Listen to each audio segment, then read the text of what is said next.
beeping's been going off all night, dude. I slept through it though. Pins are out. Yes, they are. 1, 2, 3, 4. Still locked in.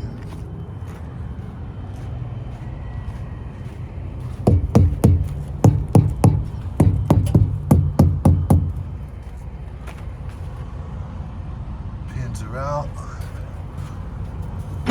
Still locked up. Very important to do your pre-trip. A lot of people don't do this. They skip over it.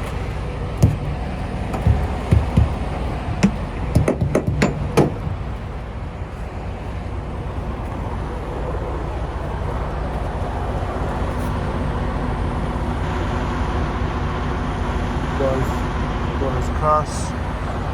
We're good. Landing gears up.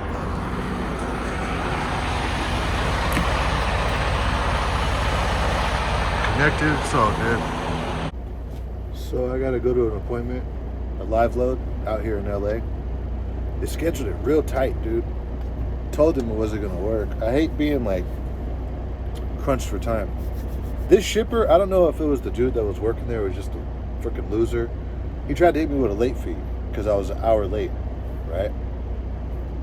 Crazy, man. I mean, it happens sometimes out here in LA with the traffic. And again, you know, they scheduled that really tight. But hey, I'm not paying the late fee. The company's paying it, so that's on them as far as the late fees go. I slept at Walmart right here in Compton, California. Crashed right here on this dirt.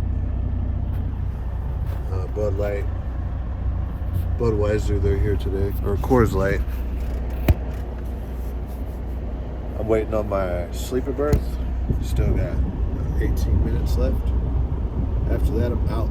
So I made it to my appointment with like 5 minutes to spare. But I'm at the shipper. This yard is really tight. I don't want to put it on camera because I'm sure it's against the rules. But just know this yard is like really tight. You can still park. It's just, more than anything, it's just annoying when there's a, you know, tight space for parking. You could, not all the time if it's too tight, obviously, but you could do it. It's just annoying, you know. Got some chili. Man, try to eat healthy out here on the road, dude. Really important. My appointment was at 8 and I got here on time, so I'm pretty sure I'm gonna get some attention out of this. The Freightliner clock is a little, like, what, 2 minutes or 1 minute off from the tablet. Interesting. I got detention last night at my last stop in Compton. I was shut down there, so I didn't mind, and I was already on off duty. And when I shut down, I just switched it to sleeper, which it all adds up. Depending on how they schedule you, I don't really mind it when the stores take a long time to unload me, because after 2 hours, I'm gonna get paid. And usually that goes by really quick, you know what I mean? So I got detention last night. I'm gonna most likely get detention today because I doubt they're gonna knock this out in an hour. And yeah, it all adds up, plus the stops, miles, and hopefully if I get out of here in time, I can get something local. But if not, I'll just take my time going. So, you know, I've been thinking about these YouTube vlogs, and these are kind of boring. All you can really do, honestly, when you're working for most of these mega carriers, is what I'm doing right now. When you're off duty and you're, you know, getting loaded, you're not driving, even having somebody record you outside or setting up a tripod outside, and you're like fully alert right here, they could fire you for all of this, you know what I mean, for that kind of stuff. Not for what I'm doing right now, but man, if you watch a lot of these trucking, the YouTube channels, the ones that are good, they got dash cams going. They might have a tripod right here, recording them when they're driving, and it's good footage. But when you work for a lot of these mega carriers, you can't do that. You can't. So you would have to like work for like an owner-operator company where small operation and they're a little bit more lenient with stuff. But if you work for a lot of these mega carriers, a lot of these YouTubers, they get fired for making their YouTube videos because, you know, safety. And I understand, but if you got a dash cam, you know what's dumb? They have dash cams. The companies have dash cams, but it's in case of an accident. And they say, look, I'll show you what I mean. And just in case they're watching, I'm not driving, okay? Freaking, ugh, Karens, straight Karens. That's a dash cam. And they say it's illegal to have a dash cam mounted above your dash. And that's exactly what they do. You know what I mean? But if I put up a dash cam and I upload the footage, I can get fired because it's not DOT compliant. Even though tons of people have dash cams, if you're a trucker, you should have a dash cam or a grill cam or something to protect yourself. Like how they protect themselves. But if I upload the footage, it's a safety concern. And you see that double standard right there? How it just doesn't make sense. And if you ask them about it, they just poke their chest out like, yeah. And this is why people don't want to work for the mega carriers. Walmart pays a lot of money. They are a mega carrier. But they are like the worst as far as micromanaging you. I totally understand why people go owner-operator. I totally understand it. With all the stress that comes with it, or they go 1099 and work for a small company, I totally understand it now. Because if you don't, you're under the authority of this big company that they're just not pleasant to work with. Not to mention the pay isn't all that good either. So as far as the vlogging goes, they're going to be boring. So I don't know if I'm going to continue with this content. I probably will, because there's other things that I could vlog. But that's trucking for you.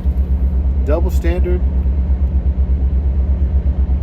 I get where they're coming from, but then again, it doesn't make sense. Like, I don't understand how they have a dash cam, but I can't set up the same type of dash cam on the other side and use it for videos, because you'll get canned. People have gotten canned for stuff like that. It's just dumb. It's annoying. I'll say one more thing. Working for these mega carriers, a lot of them, they have these things called safety videos. And you could ask drivers who work for these big companies, and a lot of these safety videos, it'll be like either like the owners of the company or some high-ranking manager of the company, and they're reading off of a script, and it's repetitive. And when they read off of the script, someone showed me one safety video from some company. I'm not gonna. You got to be careful how you word things, right? And the guy on the safety video was just like, "Thank you for working for this company. We appreciate you."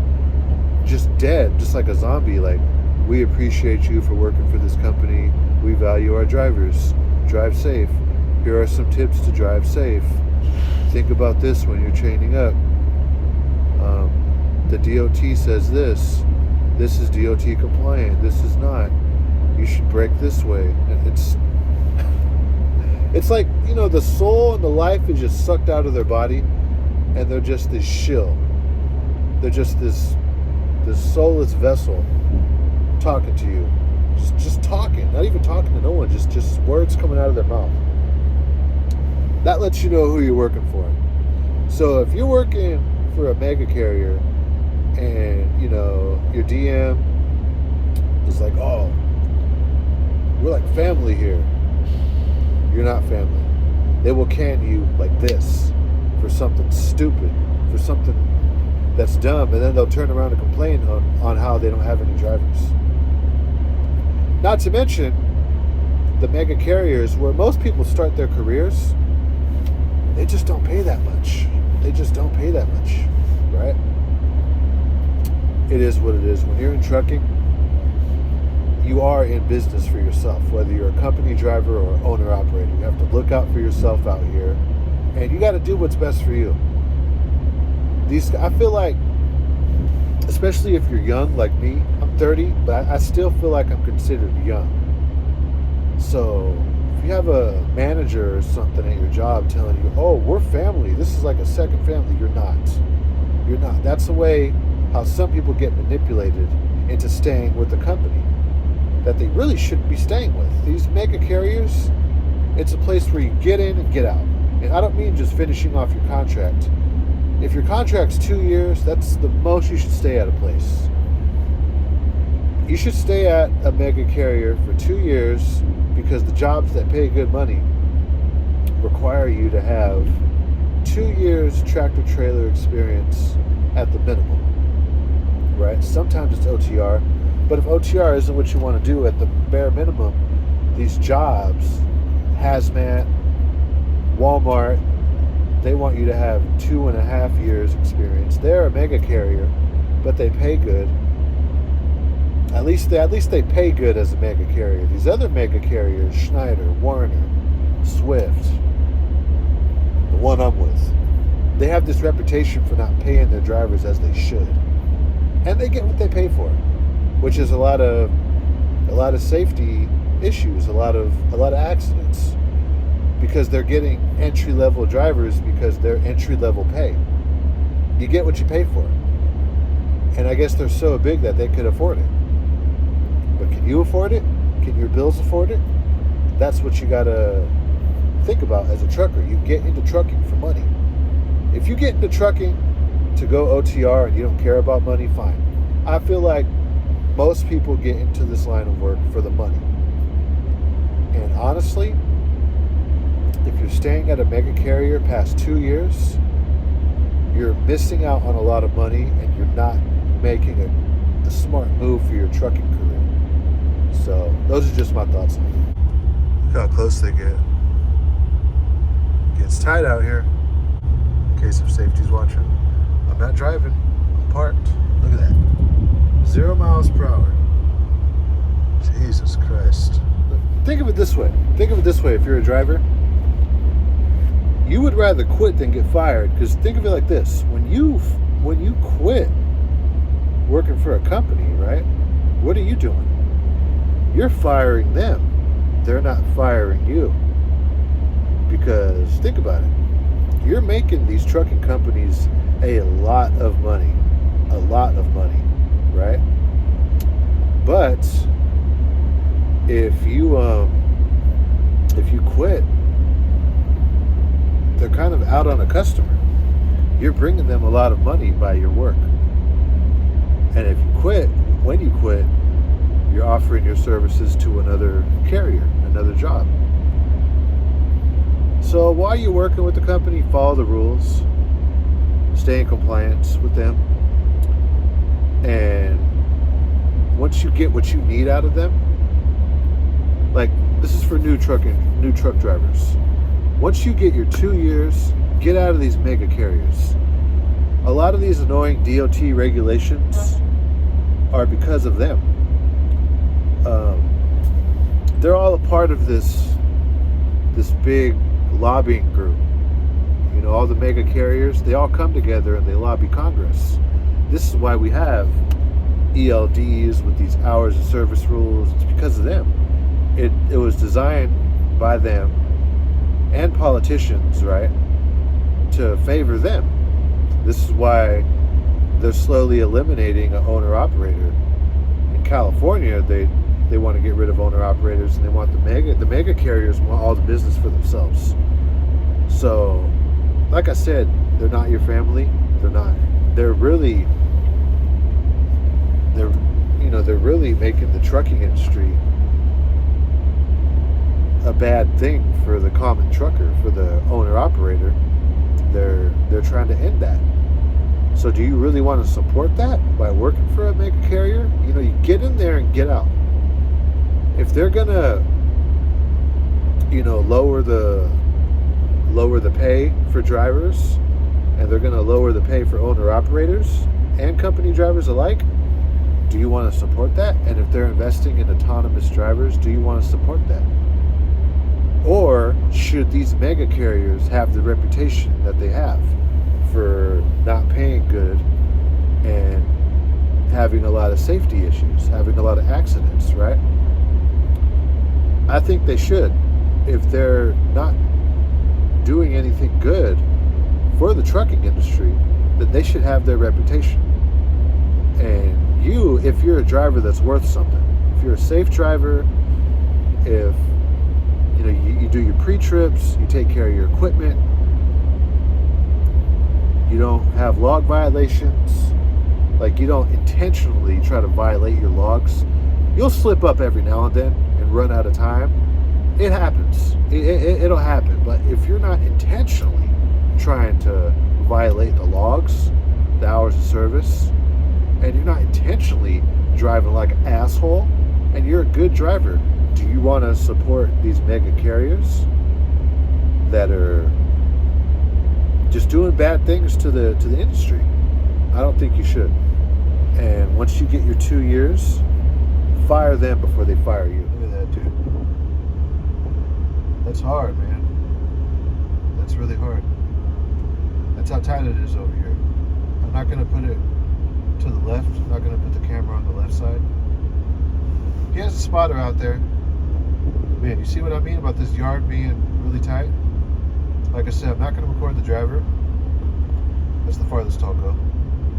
Because I'm sure he doesn't want to be on camera. Man, dude, this yard sucks. So, I'm all loaded up. When you're doing your macros, right? It's important to check your paperwork. Check your paperwork and make sure everything's lined up. You'd be surprised how many people don't actually check their seal number, the temperature, and then they leave the yard, and then they go to where they're going, and the load gets rejected because the seal number's wrong or the temperature's off. Check when you're still at the shipper. That way, in case they mess up, they can fix it. You don't know how many times that I've gotten my paperwork and the seal didn't match up with the paperwork. And if I go back to my DC like that, they're going to reject it. There's going to be a big problem and I'm going to get in trouble because it's my responsibility. So take responsibility, check your paperwork. I'm still here at the shipper just for a hot second, just because I want to put some hot sauce on my burrito. A little food truck came and I'm starving, dude. Had some oatmeal this morning and that chili, but this truck is pretty good over here. It came with all the veggies too. The rest area, the grapevine, it's really nice over here.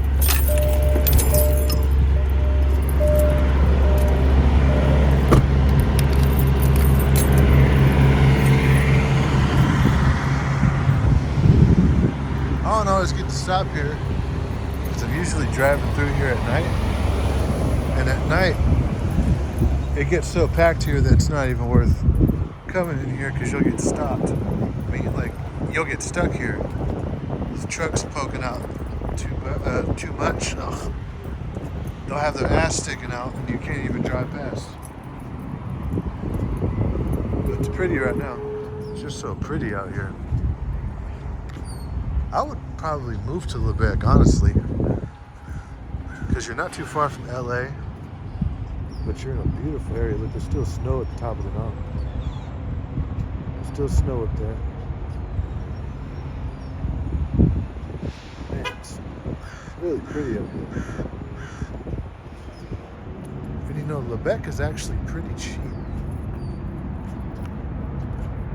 As far as rents, Tehachapi is actually pretty cheap too. You would think it would be expensive because of the scenery, but it's actually real affordable, especially compared to where I'm from.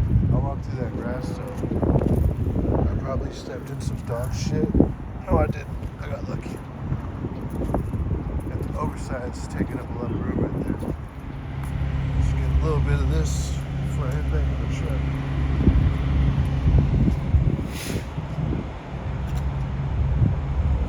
It's so pretty up here. And maybe I should just get an apartment up here in Lebec, huh?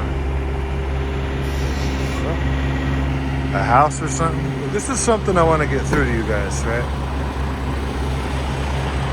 Look at how big this truck is, all right? So I'm as tall as about here where my hand is. It's my height.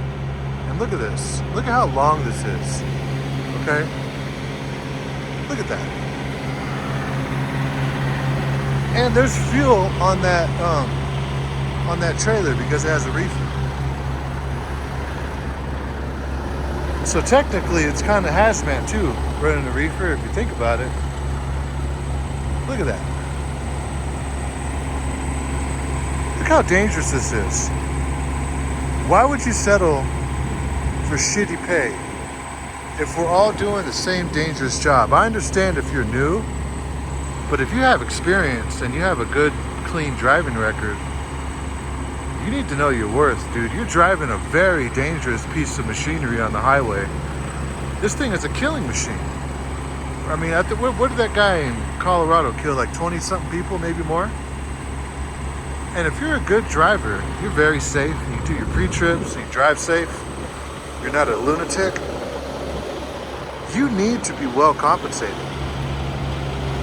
You know, guys like this, they know what they're doing. They're not paying their drivers what they ought to be paying them. That's why they get low performance drivers for the most part.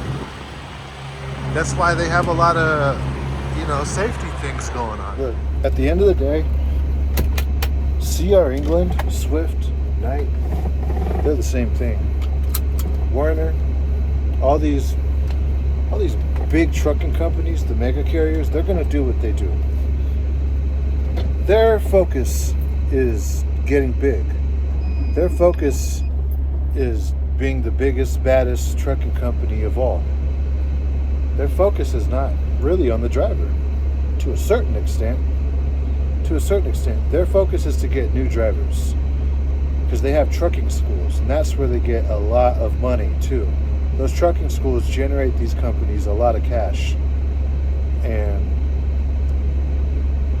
if their focus was on keeping drivers that are worth keeping, then they would get their act together on the pay. They don't, so they get what they get. I just wanted to show you that. Take some time to really look at what you're driving. Really look at it. Look at how big these machines are. Why would you go your whole career settling for like $50,000, $60,000 a year? Some guys make. Some guys drive their whole career and don't crack over 60 grand. Think about that for a second. Think about it. Some guys drive their whole trucking career and don't crack over 60 grand. Don't let that be you.